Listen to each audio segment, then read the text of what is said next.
करता हूँ। कहीं बड़े भैया कुमार मनोज जी लिखते हैं कि अभावों में भी फनकारों की फनकारी नहीं जाती, वतन पर जान फिदा करने की तैयारी नहीं जाती। और अगली दो पंक्तियों पे उसके सम्मान में आपकी तालियां उठें उसके आमंत्रण में कि अभावों में भी फनकारों की फनकारी नहीं जाती, वतन पर जान फिदा करने की तैयारी नहीं जाती। और हमारे जिस्में पुरखों की गैरत यूं समाई है कि सर जो काट भी दो फिर भी खुददारी नहीं जाती। एक बार जोरदार तालियों से आमंत्रित करें भाई स्वदेश यादव।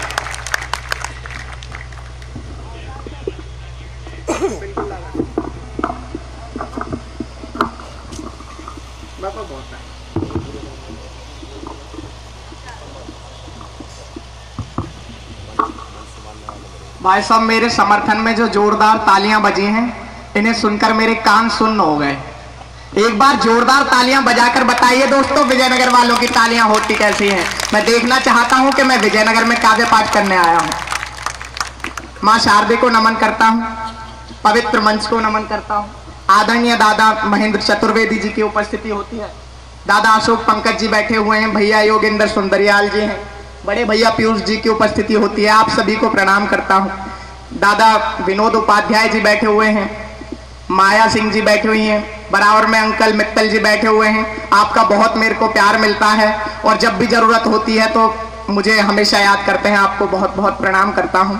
और मैं सीधे सीधे अपनी बात से जोड़ने की कोशिश करता हूं। मेरे युवा साथी इस साइड काफी मात्रा में बैठे हुए हैं, इनसे शुरुआत करने की कोशिश करता हूं। कहा जाता है आज का युवा अपने संस्कारों को भूलता जा रहा है, आज का युवा अपनी संस्कृति को भूलता जा रहा है, भारत के प्रति अपने कर्तव्यों को भूलता जा रहा है। तब मैं कहना चाहता हूं दोस्तों कि आज जब भी जरूरत मेरे देश की सरहदों को खून की होती है तो मेरे ये युवा ही होते हैं जो अपने रक्त की अंतिम बूंद तक दुश्मन की गोलियों का सामना करते हैं, मगर कभी पीछे मुड़कर नहीं देखते। तब इन युवाओं के सम्मान में चार पंक्तियां देता हूं। आपका प्यार मुझे मिले, मुझे बताइएगा कि आप मुझे सुनने के लिए तैयार हैं। स्वागत भाई। कि अगर परखोगे तो कुंदन सा ही ईमान निकलेगा, अगर परखोगे तो कुंदन सा ही ईमान निकलेगा, दिलों में कुछ बड़ा करने का भी अरमान निकलेगा, दिलों में कुछ बड़ा करने का भी अरमान निकलेगा।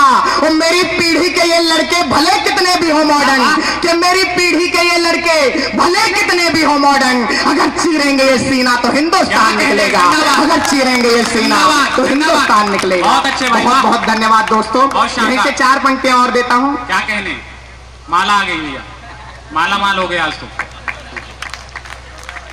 बहुत बहुत धन्यवाद अंकल। मैं चार पंक्तियां और देने की कोशिश करता हूं दोस्तों। कि भले ही रंग मस्ती का घुला हर बात में होगा, युवाओं के लिए ही देता हूं और चौथी पंक्ति पर समर्थन मिले आपका।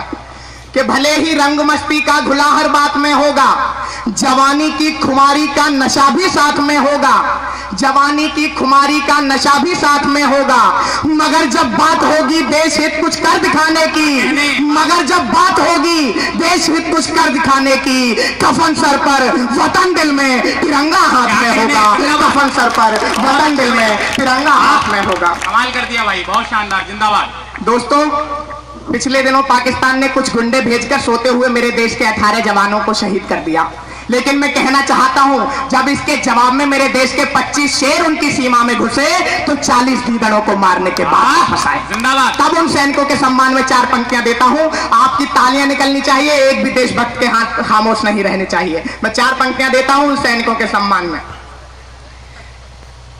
कि अपने मन के वो पूरे करके अरमान चले आए, कि अपने मन के वो पूरे करके अरमान चले आए, लिया शहादत का बदला फिर वीर जवान चले आए, लिया शहादत का बदला फिर वीर जवान चले आए। और बैठ पाक की गोदी में जो पाक पाक चिल्लाते थे, कि बैठ पाक की गोदी में जो पाक पाक चिल्लाते थे, उनके सीने पर भी लिखकर हिंदुस्तान चले आए, उनके सीने पर भी लिखकर हिंदुस्तान चले आए।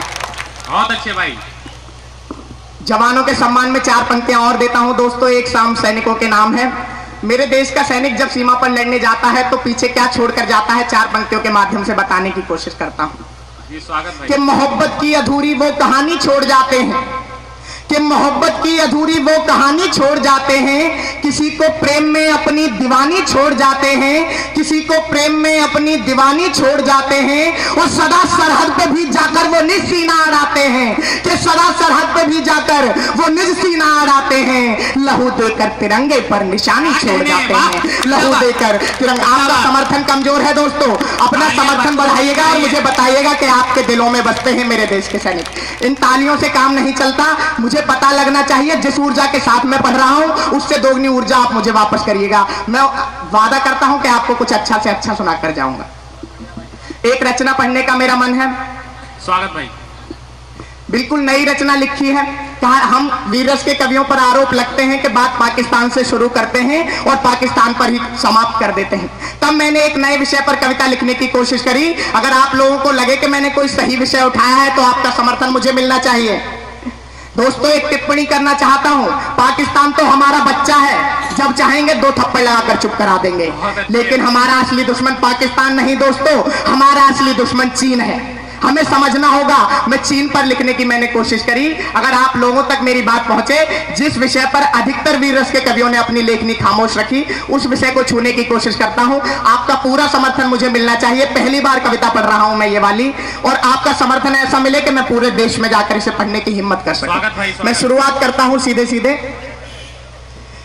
कि सीमा के उस पार करे तैयारी दुश्मन बैठा है, सीमा के उस पार करे तैयारी दुश्मन बैठा है, हद से ज्यादा वो अपनी ताकत के